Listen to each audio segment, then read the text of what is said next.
Welcome to my YouTube channel Vikas Sir Accountancy Amritsar. Today I am going to discuss the capital adjustment topic of admission of a partner. Usually 6 marks or 8 mark question usually come from this topic. Today I will share the solution of question number 4 of my worksheet. In this question it is mentioned कि बेटा माधुरी और अर्श दो partners हैं जिनकी profit sharing ratio है 3:1।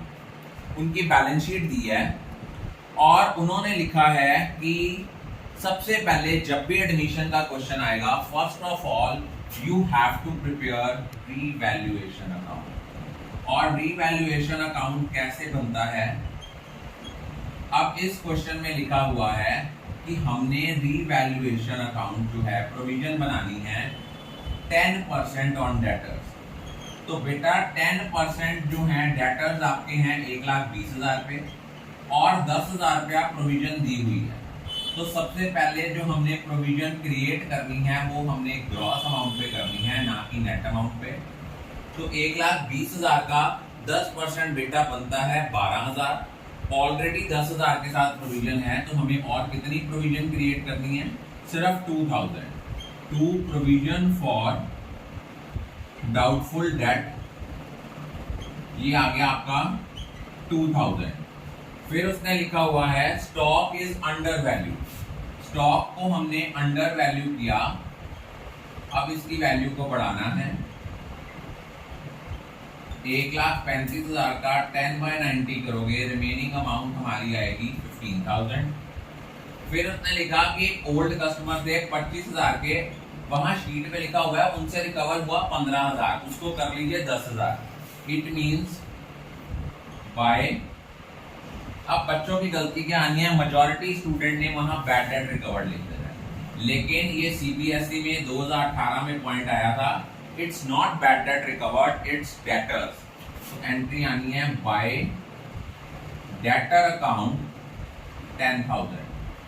फिर लिखा हुआ है कि 20% इन्वेस्टमेंट ले गए, वो बाद में करेंगे, वो कैपिटल अकाउंट में आना है।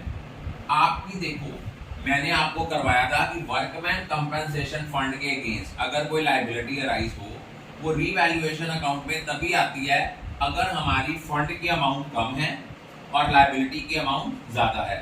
इन दिस क्वेश्चन हमारा फंड है 60,000 और लायबिलिटी की अमाउंट है 70,000। तो जो एक्सेस लायबिलिटी अराइज हुई है वो इधर आएगी to liability against workman compensation fund 10,000। फिर उसने लिखा हुआ है कि क्रेडिटर्स हैं which are not likely to be claimed. कम हो गई लायबिलिटी, बाय साइड पे आ गया। अब आप लोगों ने इसका करा टोटल, इसका टोटल करा 15,000 और 10,000 25,000 और ये आ गया आपका 52,000। 52,000 में से 12,000 माइनस किया, जो आपका शेयर ऑफ प्रॉफिट आएगा वो आया 40,000। इसको आपने माधुरी और अर्श में 3:1 की रेशो में डिस्ट्रीब्यूट किया। ये हो गया हमारा रीवैल्यूएशन अकाउंट। अब हमें जो अकाउंट बनाना है ये बड़ा ही इंपॉर्टेंट पॉइंट है। हमारे पास 3 पार्टनर हैं, एक है माधुरी, अर्श और ज्योति। मैंने स्पेस कम थी इसलिए मैंने उनके नाम के सिर्फ अल्फाबेट्स लिख लिए हैं, फर्स्ट अल्फाबेट लिख लिया है। तो यहाँ पे हमने बनाना था पार्टनर्स का कैपिटल अकाउंट।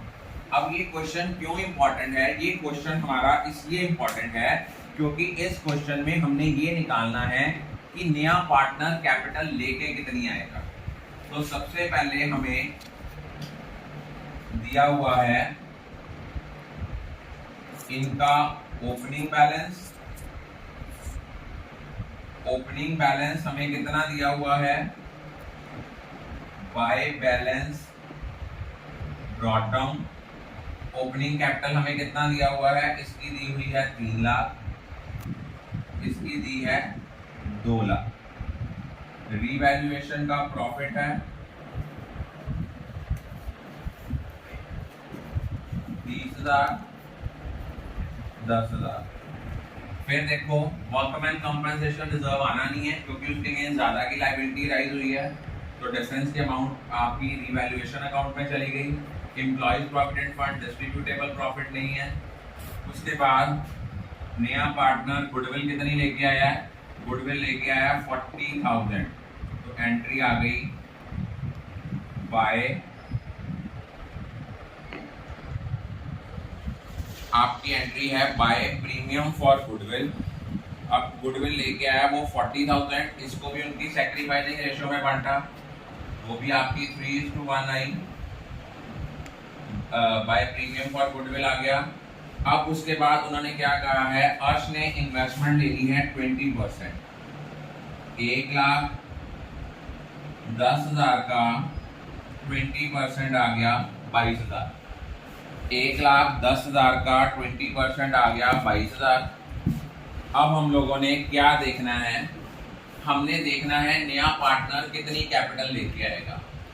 सबसे पहले हमने कंबाइंड एडजस्टेड कैपिटल लेनी है, किसकी, माधुरी की और अर्श की। वो कितनी आई है, वो आनी है आपकी 3,60,000 प्लस ये आपका आया 2,20,000 में से 22,000 माइनस हुआ, ये आया हमारा 1,98,000। तो जो हमारी टोटल अमाउंट बननी है वो बननी है 5,58,000। ये जो 5,58,000 है ये कितनी कैपिटल है, नए पार्टनर का जो ज्योति का शेयर था वो था 1/4, इट मींस 1 - 1/4, ये कितनी कैपिटल है 3/4। सबसे पहले हमने यहाँ पे फर्म की कैपिटल निकालनी है, वो कैसे निकलनी है, 5,58,000 का जितना इसका शेयर है ना रिमेनिंग शेयर, उसका रेसिप्रोकल कर लो, दैट इज 4/3। क्या कर लो, उसके शेयर का हम लोगों ने क्या करना है, रेसिप्रोकल करना है। वो हमारे पास टोटल फर्म की कैपिटल आ गई 7,44,000। अब हमने निकालना है इसमें से ज्योतिष शेयर ऑफ कैपिटल कितना आएगा।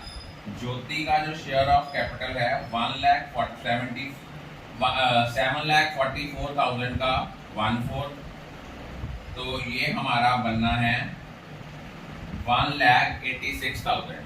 अगर हम देखा जाए तो इन्होंने क्या किया, 5,58,000 को 4/3 किया इंटू 1/4, अल्टीमेटली क्या हुआ 1/3। मैंने ऑलरेडी ऑनलाइन क्लास में आपके साथ डिस्कस किया था, 1/4 हो तो 1/3, 1/5 हो तो 1/4, एक कम कर लेंगे, अल्टीमेटली नेट इफेक्ट आपका वही आया। इट मींस नया पार्टनर कितनी कैपिटल लेके आएगा, वो आपका आएगा बाय बैंक अकाउंट 1,86,000। यहाँ हमारा बैलेंस कैरी डाउन आया, वो कितना था 3,60,000, 1,98,000, 1,86,000। रिपीट कर रहा हूँ, पार्टनर्स कैपिटल अकाउंट बनाया। पार्टनर्स कैपिटल अकाउंट जब भी हमने बनाना है हमने क्या करना है, यहाँ ओपनिंग बैलेंस लिखा, by balance brought down, revaluation का प्रॉफिट था वो लिखा, 30,000 एंड 10,000 उनकी सैक्रिफाइसिंग उनकी ओल्ड रेशियो में डिस्ट्रीब्यूट किया, जितनी वो गुडविल लेके आया उसको उनकी सैक्रिफाइसिंग रेशियो में किया। अब उन्होंने इन्वेस्टमेंट ले गया था अर्श 20%, 1,10,000 का 20% आया 22,000।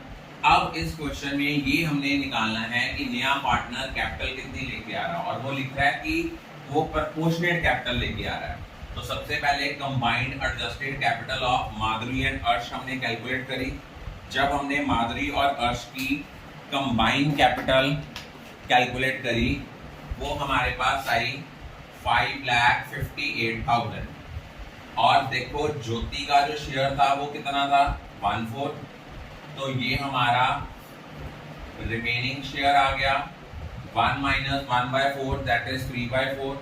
अगर फर्म की कैपिटल निकालनी है हम क्या करेंगे, अगर ये चीज 3/4 है तो टोटल निकालने के लिए क्या करेंगे, उसका रेसिप्रोकल, वो किया 4/3। ये फर्म की कंबाइंड कैपिटल आ गई, उसमें से ज्योति का शेयर ले लिया। अल्टीमेट नेट इफेक्ट आपका वही आया।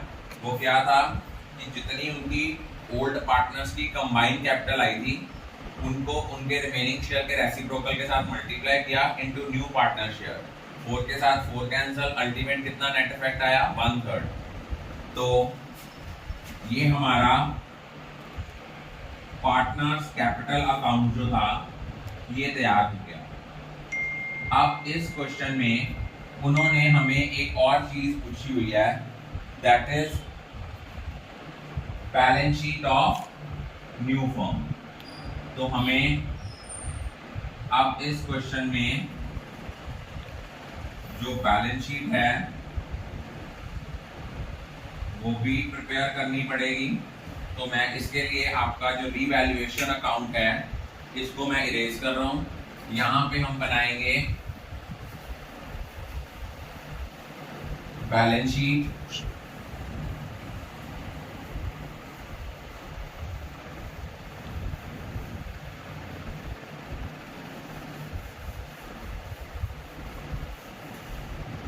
तो हम लोग लिखेंगे बैलेंस शीट ऑफ माधुरी, अर्श एंड ज्योति। किस डेट को इनकी एडमिशन हुई है, 1 अप्रैल को। 1 अप्रैल 2019 हमें यहाँ पे बनाना पड़ेगा। यहाँ लिखेंगे